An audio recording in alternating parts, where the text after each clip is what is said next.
प्रश्नावली 1.5 प्रश्नावली 1.5 चलो प्रश्नावली 1.5 आज हम पढ़ेंगे ना। देखिए सवाल बोल रहा है कि बताएं कि निम्न में दी गई संख्याओं में कौन सा परिमेय है या कौन सा, तो परिमेय परिमेय तो पहले हम पढ़ा चुके हैं, तो बहुत आसानी से इसको हम लोग ढूंढेंगे। ठीक है, हमको बताना है कि परिमेय कौन है और अपरिमेय कौन है। ठीक है, पहला यहाँ पे देखो, पहला सवाल है 2 माइनस √5, 2 माइनस। दूसरा सवाल है 3 प्लस √23 माइनस √23, ये ना है।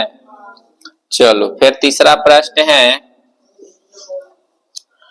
2 √7 7 √7 है ना। चौथा प्रश्न है √2। पांचवा प्रश्न है 2 पाई x नहीं, कच्चे 2 पाई है। ठीक है, अब इसी में से बताना है कि कौन सा परिमेय संख्या है या कौन सा अपरिमेय संख्या है। बहुत आसान है। ठीक है, बहुत यहाँ पे बढ़िया से सीखेंगे कि किसी भी संख्या का वर्गमूल नहीं निकलता है, वह क्या होता है, क्लियर है। वर्गमूल नहीं निकलेगा, निकलेगा तो दशमलव में निकलेगा, तो दशमलव में हमको नहीं चाहिए। ठीक है, तो इसीलिए ये कौन हो गया, चलिए यहाँ पर लिख देंगे कि किसी भी संख्या का वर्गमूल वर्गमूल निश्चित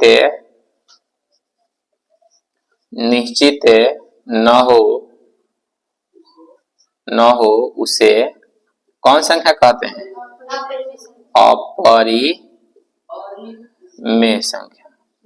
अपरिमेय संख्या, किसी को दिक्कत, तो ये कौन संख्या हो जाएगा, अपरिमेय संख्या हो जाएगा। कौन संख्या, किसी को डाउट रह गया।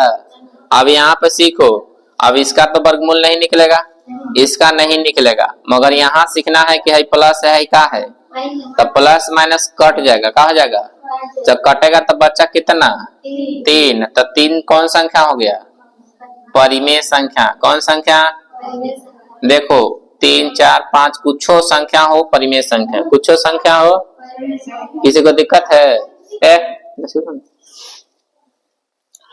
अब यहाँ से देखो, अभी हाई से हाई कट गया तब बचेगा कितना 2 बटा में, तब p बटा q के रूप में है ना, तो कौन संख्या, परिमेय संख्या। कौन संख्या, किसी को डाउट रह गया, मतलब 2 बटा 7 कौन संख्या, परिमेय संख्या। यहाँ पे देखो इसका वर्गमूल नहीं निकलेगा, नहीं निकलेगा ना, देखो वर्गमूल निकलेगा √2 का, नहीं वर्गमूल निकल सकता है, नहीं निकलेगा तो कौन संख्या, अपरिमेय। जिसका वर्गमूल नहीं निकलेगा अपरिमेय संख्या, याद रखो। ठीक है, अब यहाँ पे 2 पाई अपरिमेय संख्या होता है। पाई कौन संख्या,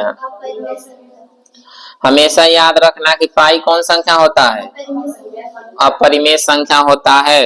ठीक है, पाई कौन संख्या, रूट लिंक नहीं निकले वो अपरिमेय संख्या, रूट नहीं निकले अपरिमेय संख्या। पाई का मान अपरिमेय संख्या। अपरिमेय संख्या पिछला क्लास में बता दिए हैं कि दशमलव के बाद अनंत जाता है ना, पुनरावृत्ति करते हुए अंक, उसको भी अपरिमेय संख्या बोलते हैं। ठीक है, चलो यहाँ पे अगला हम लोग को दूसरा प्रश्न है। दूसरा सवाल है कि निम्न व्यंजकों को सरल करें। क्या करना है, सरल करना है, सरल करें।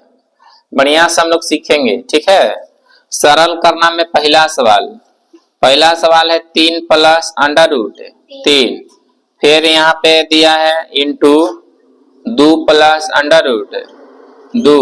ठीक है, तो कभी गुना हम लोग पढ़े हैं, गुना 10 क्लास में गुना नहीं पढ़े हो, समीकरण वाला पढ़े हो ना। चलो 10 क्लास में बोल रहे हैं, 8 क्लास में पढ़े हो ना।